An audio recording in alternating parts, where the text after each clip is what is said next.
మనం మీరు చెప్పిన సిద్ధాంతాలు అంటే వెస్ట్రన్ సాహిత్యానికి సంబంధించినవి మనకి. అవునవునండి. పాశ్చాత్య ప్రభావంతో రాసినవి అవుతాయి. మన సాహిత్య ప్రకారం అయితే అంటే మన భారతీయ సంప్రదాయం ప్రకారం అయితే హితాన్ని కోరేవి, మంచిని బోధించేవి ఉండాలి. అవి చదివి మనం మంచిగా మారాలనేది మన సాహిత్యం. అవన్నీ అంటే ఎవరి ఇష్టం ప్రకారం. ఐ థింక్ ఆయన బాగా ఇన్ఫ్లుయెన్స్ అయిపోయారు ఆయన డిఎస్ లారెన్స్ గారికి. అంటే ఆయన అంతటి మేధావి కూడా. నేను ఆయన చలంగారి మేనల్లుడు సాంబశివరావు గారు ఉన్నారు కదండి, ఆయన పేరు ఏం పేరండి, కొమ్మూరు సాంబశివరావు గారు, డిటెక్టివ్ నావెల్స్ రాస్తారు ఆయన. ఎవరైనా కొమ్మూరు వేణుగోపాల్, ఇంకొక ఆయన ఆయన ఎవరికి చెప్పకు ఆ టైపు నావెల్స్ రాస్తారు. ఆయన మా ఇంటి పక్కన వీధిలో ఉండేవారు. ఎక్కడంటే మెడ్రాస్లో. నేను ఆయన ప్రియతమ అనే సినిమా నేను ఎమినీషియం మీద తీస్తున్నాను. అంచేత నాకు ఎవరో మా ఊరిలో ఒక ఆయన ఈ సాంబశివరావు గారి గురించి చెప్తే నేను ఆయన్ని నడవలేని పరిస్థితిలో కూడా నేను మెల్లగా దింపి కారులో కూర్చోబెట్టి అక్కడికి తీసుకెళ్ళాను. ప్రెసిడెంట్ హోటల్లో 10th ఫ్లోర్లో తీసుకెళ్ళి ఆ క్యాసెట్స్ కూడా ఉండాలి ఆయనతో. నేను యాక్చువల్గా స్కిజోఫ్రెనియా అంటున్నాను, ఆయన వచ్చి ఎమినీషియా బాబు ఇది అని దేని మీద కూడా నేను నావెల్ రాశాను అని ఆయన అన్నారు. అప్పుడు ఆయన చెప్పారు ఇలాగ నాకు నీకు ఎవరి పుస్తకాలు మీరు ఎలా అడిగినట్టు ఆయన అడిగారు. అడిగితే నాకు అంత వేస్ట్గా తెలుగులో అంత చదవలేదు కానండి, but I know all the నావెలిస్ట్లు అని. నాకు తెలంగాణ పుస్తకాలు అంటే ఇష్టం. అంటే అప్పుడు ఆయన మాకు మేనమామ గారు అవుతారని ఆయన చెప్పారు. ఐ వాజ్ థ్రిల్డ్ ఒకసారి. నేను ఎవరినో తీసుకెళ్తే ఈయన పెద్ద రైటరే, ఈయన చాలా పెద్ద రైటరు, ఒక ఎన్నో పుస్తకాలు ఉన్నాయి. ఈయన టైటిల్స్ కూడా చాలా ఇష్టం నాకు. ఎవరికి చెప్పుకనే టైటిల్ చాలా మంచి మంచి టైటిల్స్ ఉన్నాయన్నమాట. బట్ నాకు ఆయన చాలా బాగా ఒక 4-5 days వచ్చారు. అలా నేను తీసుకెళ్ళాలి కిందకి మెల్లిగా నడిపించి ఫస్ట్ ఫ్లోర్లో ఉండేవారు ఆయన. నేను ఉన్నామల ఎంఆల్ స్ట్రీట్లో ఉండేవాడిని. ఆయన పక్కన ఏదో వీధి ఉంది, ఆ వీధి ఉండేవారు అనమాట. చిరంజీవి వాళ్ళ వీధికి ఎదురుకుండా వీధిలో ఉండేవారు ఆయన, సొంత హౌస్. ఆయన వస్తాను నేను నీకు హెల్ప్ చేస్తానని అలా 4-5 discussionకి వచ్చారు. అంటే ఇలా తెలిసిన తర్వాత ఇంకా చాలా ఫీల్ అయిపోయాను, తెలంగాణ తాలూకు మనిషి అని చెప్పేసి. ఇప్పుడు మీరు ఫస్ట్ విశ్వనాథ్ గారి దగ్గర అసిస్టెంట్గా చేయడం వల్ల జనరల్గా మనం ఎవరి దగ్గర చేస్తే వాళ్ళ ఇన్ఫ్లుయెన్స్ ఎవరికైనా ఉంటుంది, ప్రభావితం అవుతుంది. అవునండి. క్లాసికల్గా తీశారు సంకీర్తన.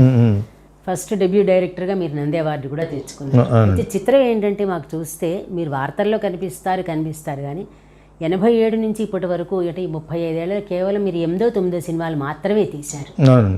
కారణం అంటే మరి ఫస్ట్ సినిమాతోటే అది చాలా తక్కువ మందికి వస్తుంది. డెబ్యూ ఫిలిం నంది అవార్డు అనేది చాలా తక్కువ మందికి వస్తుంది.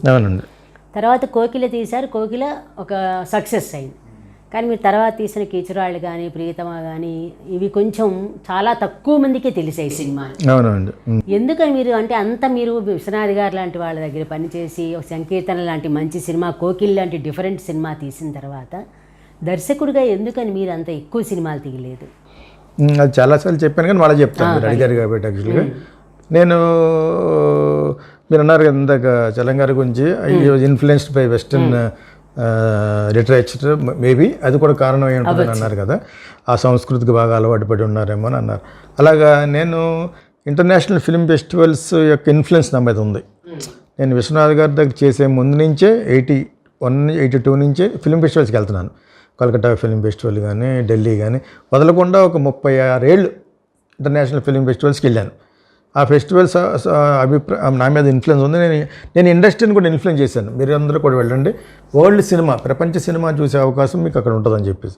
కానీ విశ్వనాథ్ గారు, బాలచంద్ర బాబు మీద ఉన్న అంటే నాకున్న మా తెలుగులో పరిధిలో వాళ్ళు మంచి డైరెక్టర్లు,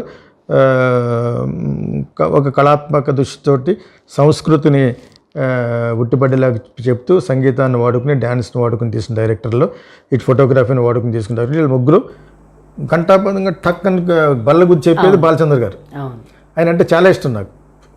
దాని తర్వాతే యాక్చువల్గా బాబు గారు, విశ్వనాథ్ గారు. యాక్చువల్గా బాలచంద్ర గారు అంటే అంత ఇష్టం నాకు. ఆయన గారు కూడా బాలచంద్ర గారి దగ్గర అసిస్టెంట్గా చేయాలని అన్నారు ఒక సందర్భంలో. తెలియదు, అనుకున్నాను, చేయడం అవ్వలేదు అని అన్నారు ఆయన. ఆయన అయితే నాకు తర్వాత చాలా క్లోజ్ అయ్యారు. ఆయన చేతుల మీద కానీ ఫస్ట్ అవార్డు తీసుకున్నాను సంకీర్తనకి, జర్నలిస్టుల అవార్డు. మెడ్రాస్లో ఒక అవార్డు ఉండేది, ఆల్ ఇండియా జర్నలిస్ట్ అవార్డు అనేది సవేరా హోటల్లో పెడితే దానికి నాకు ఇచ్చారు.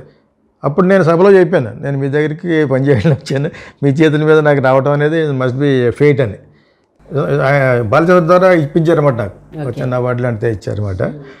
సో సో నేను ఎందుకు చేయలేకపోయానంటే చేయలేకపోవటం కదండి యాక్చువల్గా నేను తీసిన సినిమాల్ని బాగా అహెడ్ అని చెప్పేసి ఒక మార్క్ వేశారు. హెడ్ ఆఫ్ టైమ్స్ అంటే నేను ఎప్పుడు రావాల్సినవి అప్పుడు తీసేసానని ఒక మార్క్ వేశారు నాకు. నేను పెద్ద అలా అనుకోలేదు, ఇది కొంచెం అడ్వాన్స్డ్గాను కొంచెం డిఫరెంట్గా తీయటం వలన ఆ వెస్టర్న్ ఇన్ఫ్లుయెన్స్డ్ ఫిలిమ్స్ వెస్ట్ ఫెస్టివల్లో చూడడం అలా దానికి కూడా కారణం ఏంటి, విశ్వనాథ్ గారి దగ్గర చేసావు కాబట్టి నువ్వు సంకీర్తన లాంటి సినిమా చేసి అని ముందు ప్రశంసించిన వాళ్ళు విమర్శించడం స్టార్ట్ చేశారు, ఇంక్లూడింగ్ ఇళయరాజా ఆల్సో. అప్పుడు అలా చేయకూడదు అనమాట అనుకుని నేను నా స్టైల్ చేద్దాం అని చెప్పేసి నాకు ఏదో న్యూస్ ఐటమ్ మీద దొరికితే అమెరికన్ లైబ్రరీలో న్యూయార్క్ టైమ్స్లో ఎవరికో కళ్ళు పోతే ఇలా ఇలా జరిగిందని చెప్తే నేను దాని మీద ఫిల్మ్ తీశాను. అది కూడా ఆడదని చెప్పారు. ఇక్కడ మెడ్రాస్లో చూసిన మేధావులందరూ ఎవరు చూస్తారు ఇంగ్లీష్ సినిమాలో తీసేది ఇతనికి ఒకసారి అది పోయింది, సంకీర్తన కమర్షియల్గానే దీనికైనా బుద్ధి ఉండాలి కదా వీడికి అన్నట్టుగా అన్నారు అనమాట. బట్ నేను అప్పుడేం రీషూట్ చేసి అంత కెపాసిటీ ఉన్న వాళ్ళం కాదు మేము అప్పుడు, కొత్త కదా మీరు, ఇంకా కొత్త కాదు కాబట్టి అలాగే రిలీజ్ చేశారు. సూపర్ హిట్ అయింది సినిమా అది. దాని తర్వాత నాకు ఓవర్ కాన్ఫిడెన్స్ ఇచ్చేసారు నా వెనకాల ఆర్టిస్టులు, ఆ పేర్లు చెప్పను కానీ ఇంక మీరు మామూలు సినిమా చూస్తే చూడరని మోస్తారన్నమాట. అదే అడగబోతున్నా. మనకి పరిశ్రమలో మామూలుగా కొంచెం మీకు పేరు వచ్చినా సరే పెంచేస్తారు, కొంచెం డౌన్ అయినా దించేస్తారు. మిమ్మల్ని మీరు బ్యాలెన్స్ చేసుకోవడాన్ని మీకు అంటే విశ్వనాథ్ గారిని చాలా బ్యాలెన్స్డ్గా ఉంటారని మీలాంటి వాళ్ళు చెప్తే వింటాం, మాకు తెలియదు కదా. ఆయన దగ్గర నుంచి ఆ బ్యాలెన్స్ నేర్చుకోలేకపోయారు. ఏం నచ్చిన ఆయన మటుకు ఏదో అల్లుడు పట్టిన భర్త చెత్త సినిమాలు తీసాడు. ఇంకా మరి బ్యాలెన్స్ ఎక్కడ పోయింది, బ్యాలెన్స్ అవన్నీ త్రాష్ అండి. పొంగిపోవడం అంటే ఏం లేదు, ఆయన అంతే, ఆయన మనిషే కదా. ఎండ్ ఆఫ్ ద డే ఆయన అడిగి చాలా బాగుంది అని అంటే హ్యాపీ ఫీల్ అవుతారు. తర్వాత మీలాంటి జర్నలిస్టే మా బ్రదర్ కూడా ఇంటర్వ్యూ చేశారు ఆయన విశ్వనాథ్ గారిని. Are you influenced by Aditya Subbarao అనగానే ఆయన ఫీల్ అయిపోయాడు. ఫీల్ అవ్వకూడదు మరి జర్నలిస్ట్, మీరు ఏం అడుగుతారో నేను చెప్పకూడదు కదా. That is not journalism at all. And that also నేను కూడా ఆన్సర్ ఇచ్చాను, నాకు దమ్ముంటే చేయగలి, లేకపోతే ఇది నేను ఆన్సర్ చేయలేనమ్మా అని అనాలి. ఆయన అందుకు ఫీల్ అయ్యారు. ఇన్ఫ్లుయెన్స్ ఉంటుంది. తర్వాత ఒక జర్నలిస్టు బెంగళూరులో కమల్ హాసన్ క్రిటిక్ చేశారు, ఇందులోనూ సాగర్ సంఘంలో. అతనేం డాన్సర్ అండి, ఇది got stiff shoulder, what is a dancer, what kind of dance is that you're trying to show in that, and the story line is very thin అని రాశాడు ఆయన హిందుస్థాన్ టైమ్స్లో. అది కూడా ఈయనకి మరి పంపిస్తారు కదా, విశ్వనాథ్ గారికి పంపిస్తారు కదా. సినిమాలోనే జరుగుతుంది శైలజ గారి డాన్సింగ్ వచ్చినట్టే. ఆయన ఇప్పుడు కమల్ హాసన్ ఎవడో ఇలాగంటే అది కూడా అన్నయ్య వాజ్ డెక్కన్ హెరాల్డ్, అప్పుడు ఇండియన్ ఎక్స్ప్రెస్ అయిపోయి బెంగళూరు బేస్డ్ డెక్కన్ హెరాల్డ్ ప్రజావాణి అక్కడ చేస్తున్నాడు అనమాట స్పెషల్ కరస్పాండెంట్గా. అప్పుడు ఆయన అన్నారట, హౌ థిక్, ఎంత లావుగా ఉండాలి కదా, థిన్ లైన్స్ తోటి కాబట్టి ఇంకే ఉంటుంది, ఇంకా అంతకంటే పెద్ద స్టోరీ ఏముంటుంది అని చెప్పేసి ఆయన ఫీల్ అయ్యారు. కానీ మా బ్రదర్ నాకు బయటకు వచ్చిన తర్వాత నువ్వు కూడా నేర్చుకోవాల్సింది ఏంటంటే మీరు you should not feel bad. Journalist అన్నప్పుడు ఏదైనా అడుగుతారు, ఎవరి అంటే ఒక పబ్లిక్ వాయిస్ వినిపించడమే అది మీరు అఫెండ్ అవ్వకూడదు యాక్చువల్గాను. అలా మీ గురువు గారు కొంచెం అఫెండ్ అయ్యేటప్పుడు అని అన్నాడు అనమాట. నా దగ్గర అంతకంటే ఎక్కువ చెప్పరు, ఎందుకంటే నేను ఆయన దగ్గర పనిచేస్తున్నాను కదా.